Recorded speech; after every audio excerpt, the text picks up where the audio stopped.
Hello everybody, this is Jay Black. Welcome back to my channel. Today I am in BR compression hell, playing the 8.7, no longer 8.3 Russian support fighter. This is the Yak-30.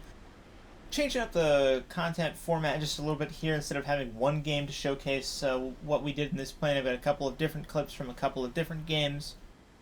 Most of those are going to be one-on-one scenarios, a couple team fights as well, just to showcase sort of how the plane plays in random battle scenarios, how I played it, how I went through spading it, especially with the event going on. And so I'm going to let you guys in on a little secret. Listen, I made this video last week on the Yak-30 and it was at 8.3 and it was pretty good.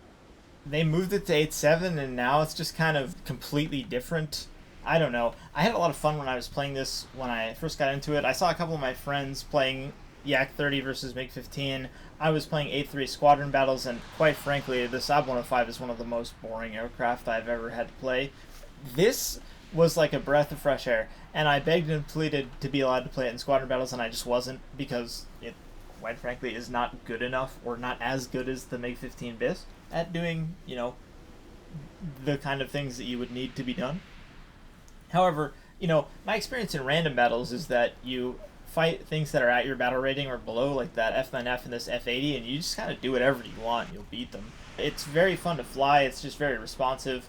Controls are great. The roll rate's great. Turns good, and it's decently fast. Although when you're stock, you're probably going to have some trouble in that department, especially since, well, during the event, what was happening most of the time is people were just running away. What are they called? Passive grinders in the Buccaneer and the F-84F that'll just hit some bases and then run back. So dealing with them is not very pleasant, but at the very least it did mean I could spade the plane pretty quickly since the games took forever and I got a decent number of kills in all of them, so I was able to get the RP I needed and sort of get out of there. Although, to be honest with you, from a gameplay perspective, it's pretty boring when you fly for 10 minutes and then you just kill people like that. I would have wished for some more variety, but what can you do? Like, it is what it is. I did get a couple of good fights though, and this one here is just like a team fight situation, since everything else I've showed you is just me slapping planes that are vastly inferior in a 1v1. Maybe I'll show you like a 2v3 here. I've got a teammate over there in a MiG-17. He's lost. He's going to die to a MiG-15 if I don't go and help him. This G91 is an R3, so he doesn't have missiles, which means, like, I mean, he can catch me, but he's not going to. And I'm just going to force head on and then go and try and save the MiG. So that's a Meteor Mark IV, which means we are not turning today. We are going to run, and I mean, kudos to this MiG. He's doing a great job. He's surviving out here, and he does bait the 15 BIS up for me, so I don't have to think twice about that one. That's a free kill, and then turn back towards the others. My MiG, I mean, bless his heart, he's trying. And for what it's worth, he does get this Meteor to turn again, so he's going even slower, which means I don't really have to worry too much about it, and I can focus on the G91.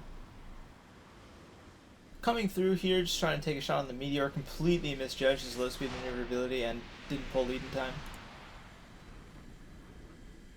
I'm not super worried about this guy. I'm more worried about my teammate just picking a fight that he's not going to win again, so I'm going to head back for the Meteor after I just, you know, give that guy the runaround, and just kind of hoping that nothing bad happens in the time that I gave the G91 behind me.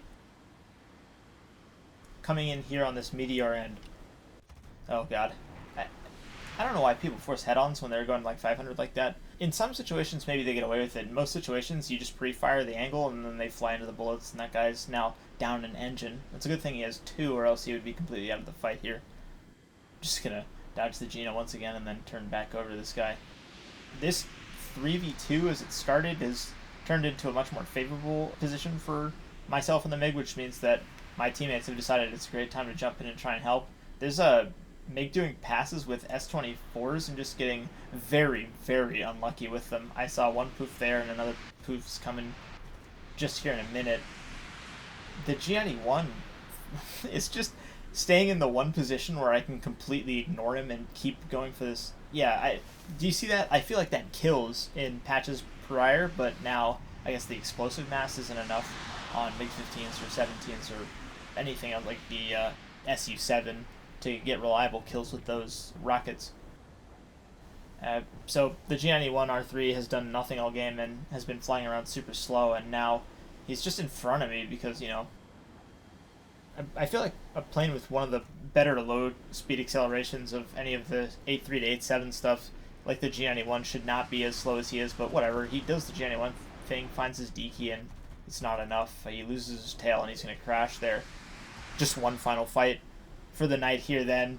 I've got me against a Mr. 4, and I have no idea what is happening. I put smoke on to just see if I can bait him into a turn fight, and he obliges me, which is super convenient. This is probably the worst thing I can do in this situation, since the one thing that the Mr. is good at is having an incredibly good initial turn rate.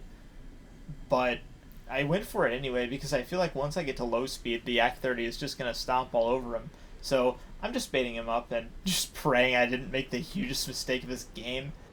I'm able to get low speed to use the flaps, and then I just turn into him, and like at this point, the fight's won because I'm in a Yak-30 and he's not. Thank you all so much for watching my scuffed, completely no longer viable video on the Yak-30. I'll have a Squadron Battles video on Wednesday and another video like this next Sunday, so I hope you stick around for those. Thank you all so much for watching. Have a great Sunday.